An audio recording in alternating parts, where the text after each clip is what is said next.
இயேசு எல்லாவற்றையும் மேலே சுமந்து கொண்டு கர்த்தரிடத்துல போய் சொன்னாரு, உம்முடைய ஆதீனத்தில் இருக்கிற இந்த காரியத்திற்காக ஸ்தோத்திரம் ஆண்டவரே. இந்த துன்பக்களம், இந்த பாத்திரம் என்னை விட்டு எடுபட்டு போனால் நலமாயிருக்கும். அப்படிதான் 2 முறை ஜெபிக்கிறார். ஏன்னா சிலுவை மரணத்தினுடைய கோரம் அவருக்கு தெரியும்.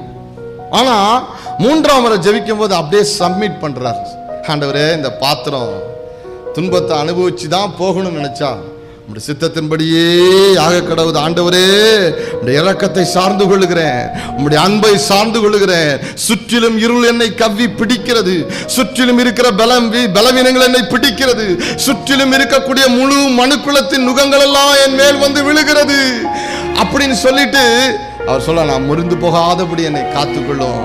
அது அப்படின்னா நான் என்ன செய்யணும்? சித்தத்துக்கு என்னை சரண்டர் பண்றேன். ஆண்டவரே, ஆமென். நீங்கள் முறிந்து விடுவதற்கல்ல, நீங்கள் சத்துருவினுடைய நுகத்தடியை முறிச்சு போடுறதுக்கு தான் கர்த்தர் அழைச்சிருக்காங்க.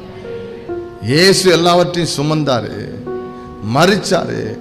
மரணம் அவரை கட்ட முடியல.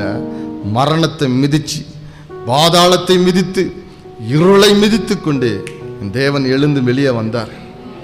ஆமென், அல்லேலூயா. ஆண்டவருக்கு எல்லாம் தெரியும்.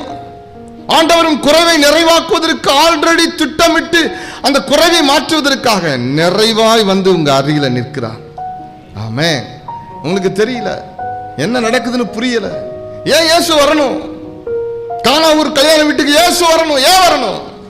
அவர் அங்க வந்து நிற்பாருங்க. எந்த நேரத்துல, எந்த டைம்ல வந்து நிக்கணுமோ அந்த நேரத்துல சரியா வந்து நிற்பார். அதான் நம்முடைய தெய்வம். ஹல்லேலூயா.